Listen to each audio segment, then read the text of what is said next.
What's going on, y'all? It's the kid FortWorthFabian, BigBossFabo. I'm back with a video for you guys, man. Today I have a reaction of 5 unsolved FBI cases that will give you the chills, man. Be sure to like, comment, subscribe, hit the notification bell, follow me on Instagram and Twitter at FortWorthFabian. We are on the road to 1 million, man. Peace, love, prosperity, everybody rocking with the channel. With that being said, man, we're starting off the morning with some of these live stream reactions to a bunch of the top 5 stuff, unsolved stuff like that, man. So yeah, man, let's hop into this reaction, man. Like, comment, subscribe, hit the notification bell. Oh my gosh.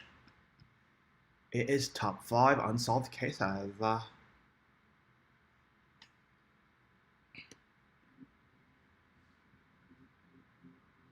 FBI deals with some of the most famous and terrifying cases in the United States. They've brought countless people to justice, but some of the creepiest cases remain unsolved. Number 5, let's get Number it. 5. Stephanie Colette Wallace was working on making a better life for herself when she vanished in January of 2005. Though she had a history of drug use and prostitution, she managed to turn her life around after a number of run-ins with the law. She was relatively well known within her local community and was described by her friends and family as a fun-loving and caring person. She would go out of her way to help the elderly, cleaning houses and working as a landscaper. Tackling with her drug problem wasn't easy, but she regularly attended NA meetings and was hoping to enter drug rehabilitation programs in the near future. For 2 days before her disappearance, she'd been seen at an NA conference in Hampton, but returned home to Richmond on January 9th. She left a voicemail on a relative's answering machine letting them know that she was back home safely. But this would be the last time anyone would see or hear from her. Stephanie lived with her boyfriend and another couple at the time, and regularly helped her mother out around the house. Her mother also said it was out of character for her to leave for long periods of time without warning. For some reason, though, it was more than a month before she was reported missing by her family. Since she was reported missing, there's been little attention and little progress in the investigation. It's known that she made it back to Richmond before she disappeared, as well as the voicemail she was spotted not far from her home. However, it's not known if her boyfriend or housemates saw her on the day of her disappearance. Number 4. In June of 2016, the body of a young woman was found by 2 walkers in Highland County, Ohio. She'd been wrapped in a sheet and left by a creek bed. Not long after, police confirmed it was the body of a missing woman, Tiffany Sayer. Tiffany was one of 7 women from the area who had disappeared within 18 months of one another. She was the 4th to have turned up dead. Her family and friends feared her death was the work of a serial killer or even sex traffickers. The disappearances began in May. Bro, don't y'all hear so many of these cases nowadays, like the sex trafficking cases, man? It's wild to see how often and how frequent that those cases are, arising and coming up now, man.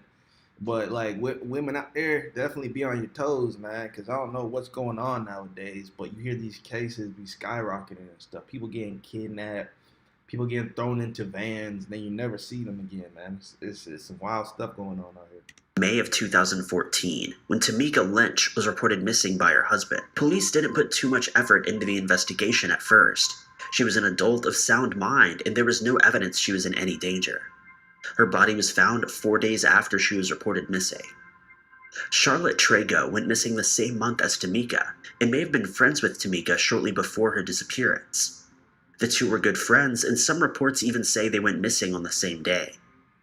Investigators scoured the area around the creek where Tamika had been found, but there was no sign of Charlotte or any other evidence that could explain what had happened to either woman. In November, Rhonda Lemons disappeared.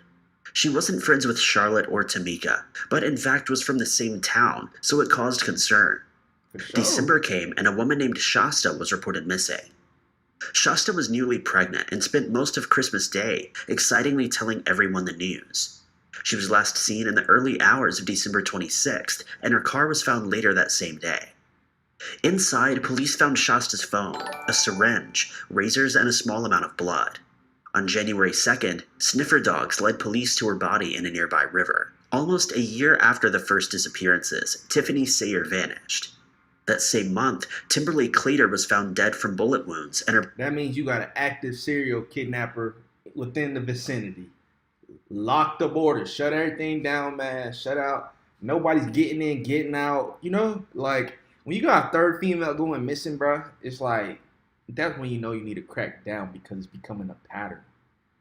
Her body was dumped in Masseyville. You would Finally, think in the feds would October, know that, Rebecca right? Cade was discovered hanging by her sleeve on I'm sure they do know that, but it's like, come on, dog. a fence. She'd been brutally murdered. A number of the women were known to be drug users. Besides the fact they all came from the same small town, there wasn't much else linking the deaths or disappearances together. Shasta's death was originally ruled a suicide, though her family has since disputed this. Tamika's death was caused by an overdose, although whether this was self-inflicted or not is still unclear. The three other women whose bodies were discovered were all deemed to have been murdered. So, what? First they talking about overdose, self-inflicted harm from two different females, but then they're saying there's still signs of murder, huh? Though the cause of death on each occasion was different. The case attracted federal investigators and eventually a man named Jason McCrary, who was convicted of the death of Timberly Clater. Even after he was sentenced, he professed his innocence and claimed he couldn't have had a fair trial as the media speculated he was a serial killer. McCrary was never linked to any other deaths or disappearances and they remain unsolved. Your boy capping. That boy is capping, y'all. He is telling a false. Number 3. Number 3. The murder of Rhonda Tribou is one of a number of cases that's now being re-examined by the FBI after a disturbing investigation into the man originally in charge of her case. Rhonda was a 33-year-old mother of 6 living in Kansas City in 1998. Tribou was her married name, but no husband was mentioned in the scarce news articles that were written about her story shortly after her death. She often went by her maiden name of Easley, though. Around 5 a.m. on October 8th, her body was found lying in the road in a remote area between Kansas City, nearby Edwardsville. At first, it was suspected she may have been hit by a car, but an autopsy showed she'd received multiple blows to the head, and there were signs her body had been dragged to where it lay in the road. She was last seen just a few hours earlier leaving a lounge in Kansas City at around 2 a.m. She was known to be a regular at the bar, but if anybody saw her leaving with somebody that night, they never came forward with information. The case quickly went cold, and Rhonda was buried on October 17th. For a long time, it's crazy how they be reopening these cases, man. I've been watching this show on HBO called, or not HBO, Hulu, called Unusual Suspects. It's dope how, like, I mean, some of these dudes be getting away with murder for 25, 30 years, 40 years. And they still, and then like as technology advances, you know, forensics, all that type of stuff, they're able to kind of use DNA and, you know, track down the culprit 40 years later. It's crazy because you think you got away with it, you living a good life, then get you 40 years later. So it's like you live 40 years, but the remainder of your life is going to be in prison. It's kind of crazy, though, when you really think about it, man. But a lot of these dudes be just, it's really just like what gets them caught up is additional charges in the future. It's funny how one dude was literally, it was like 30, 40 years since he had got away with murdering this woman. And then what had caught him up was he got stopped for some type of violation or like a traffic stop. Not even a traffic stop. It was something along the lines of something where they had to take a mouth swab from him. So they had his DNA. And once they ran it through the system, boom, an immediate match. But if you think about it, if homie never got arrested or they never took his swab, he would still be, you know, doing his thing. It was assumed the case would never be solved. With little publicity when it happened and none since, it seemed unlikely anything would come up. That changed this year. The FBI revealed that new information has come to light, prompting a new call for information about the murder. What exactly the information is remains unknown. The FBI hasn't said they're looking for information about a specific car or something along those lines, though. However, this may have something to do with the recent claims of police corruption. The man in charge of the case was Roger Golubski, the former police captain. He worked for 35 years in Kansas City and is believed to have abused his power to assault victims of crimes. It emerged that a woman had refused his advances, only for Golubski to then put her son and 2 nephews in a police lineup. The woman's son was identified as the culprit and jailed for decades for a crime he didn't commit. During the investigation, it Sounds emerged like there some were dozens of fishiness. unsolved cases of black women who'd been murdered, which Golubski was supposed to have worked on. It appears that he neglected these cases, leaving the women without the justice they deserved. With more interest on the case again, hopefully this will mean Rhonda's killer is finally brought to justice. Number 2.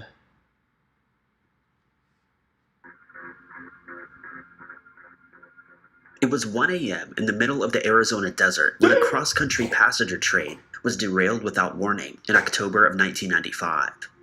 There were 258 passengers aboard the Miami to Los Angeles Sunset Limited train, along with a number of staff. Most were asleep when 8 of the carriages ran off the tracks, more than 50 miles away from Phoenix and a long way from the nearest road. 4 carriages fell off a bridge into the dried-up riverbed, but miraculously, most of the passengers suffered only minor injuries. A number of staff suffered more serious injuries, and one lost his life, though. The police and fire officers on duty at the time were completely unprepared for the scene, which looked like something from a disaster film, and just getting equipment to the scene was a challenge on its own.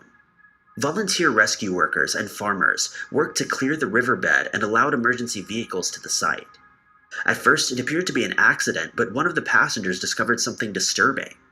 A piece of paper had been deliberately placed under a rock not too far from the campsite. Written on it was an anti-government manifesto. I was about to say, when does the mystery or the unsolved case part come in? Now they're talking about papers found under rocks that were like manifestos. Signed Sons of Gestapo. It was one of several identical notes that was left strategically around the crash site. Law enforcement soon realized this wasn't a tragic accident. Zodiac. The train had been deliberately derailed. The rail line's safety system had also been removed, leaving the driver with no way of knowing what was coming his way. Fearing this was some sort of new terror organization, the FBI quickly got involved in the case. However, this was the last time anybody heard from the Sons of Gestapo. If you're in the live stream, man, hit the like button, hit the thumbs up. If you come across the live stream, man, hit the thumbs up, comment, all that good stuff. Leaving everyone wondering if this was the beginning of something that quickly died out, or if it was a lone madman with knowledge of the rail lines. On the 20th anniversary of the derailment, the FBI announced they were offering $310,000 as a reward for information leading to the arrest of the culprit. They also gave the culprit a warning. They were close and they were watching. It seemed as if investigators may have been close to cracking the case, but so far it remains unsolved. Change. All these ads, man. An ad right before the number 1 unsolved FBI case. Number 1. Uno. The death of Alonzo Brooks is one of a number of cases that was brought back into focus by the Unsolved Mysteries true crime show. I've seen this one, bro. I'm familiar with this one right here, bro. I knew I recognized this photo, dude. Alonzo disappeared after a house party on April 3rd, 2004. He was 23 years old at the time and living with his parents in Gardiner, Kansas. The area was predominantly white and could be dangerous for people of color, especially at night. Alonzo was half Mexican and half black, and had had more than his fair share of racial insults during his life. And April 3rd would be no different. He and a small group of friends had spent the afternoon drinking when they heard about a party in a nearby town. It was about an hour's drive away. As Alonzo usually kept to himself at family events and parties, his family was surprised to hear he planned to attend, and some later suggested he may have passed out on the way, otherwise he wouldn't have attended. One of his friends, Justin Sprague, drove Alonzo to the party, as Alonzo was yet to learn how to drive. Sprague was supposed to be driving him home at the end of the night as well. The party took place at a large farmhouse, which is surrounded by fields of soybeans, with a creek about 100 yards behind the house. More than 100 young people attended the party. Alonzo was one of 3 people of color there. Sadly, this attracted a number of racial slurs over the course of the party, mostly from people he didn't even know. In the Unsolved Mysteries segment, witnesses claimed Alonzo was able to brush off the comments, but other interviewers with partygoers say Alonzo was ready to defend himself at that point and wasn't going to be able to let it go. He did, however, stay at the party, and a few witnesses saw him flirting with an unknown white woman. Sprague left the party part of the way through. He claimed he was going to buy cigarettes and took a friend with him, and he promised he would return or arrange for someone else to give Alonzo a lift home. That's crazy, bro. You show up to a party with your homie. He ditches you and leaves you at the party and says, "Oh man, I'll find a way to get you home, bro." What?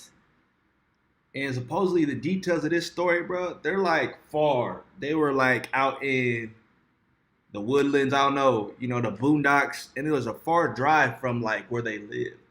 And his homeboy who brought him out there said he was going to find him a ride back and just ditched him at the party. But he never did. Over the years, Sprague's story has changed a number of times. The day after the party, he claimed he simply broke down. In other stories, he took a wrong turn and ended up in a ditch. By the time he got out of the car, he didn't feel like partying anymore. He and his friends were later seen on CCTV at a gas station taking out money, which they used to try to get into a strip club. Alonzo's family knew something was wrong when they discovered he hadn't returned home the following day. They traveled to the town where the party took place to search for him, but they came up empty-handed. Law enforcement in the area also couldn't find him. A month after Alonzo went missing, his family were able to search the property. They found his body on the bank of the creek. According to his brother, it didn't look like Alonzo had been there for the full month. It was almost as if his body had been preserved. An autopsy was performed, but no cause of death could be determined, and Alonzo was buried without his cause of death being found. Over the years, law enforcement and Alonzo's family have struggled to find answers. Some anonymous tips came through on true crime blogs that covered Alonzo's story, and there was a fear going to police could do more harm than good. After the Unsolved Mysteries episode was aired, Alonzo's body was exhumed for another autopsy in the hopes of finding something more conclusive. Many tips were also called into the show, and police learned of another party that took place that night, which Alonzo may have also attended. What makes this case particularly creepy is the knowledge that someone, perhaps a large group of people, know what happened to this young man, but have been able to keep it a secret for so long. Wow. Yeah, they was able to finesse y'all for so long. That's what that was. Thank you guys so much. That right there is 5 unsolved FBI cases that'll give you the chills, man. One of them is from Unsolved Mysteries. I was familiar with it, man. Let me know y'all's thoughts on that, man. Definitely like, comment, subscribe, hit the notification bell. You can follow me on Instagram and Twitter, FortWorthFabian, man. The BigBossFabo, man. We'll catch you guys in the next video. We're out of here.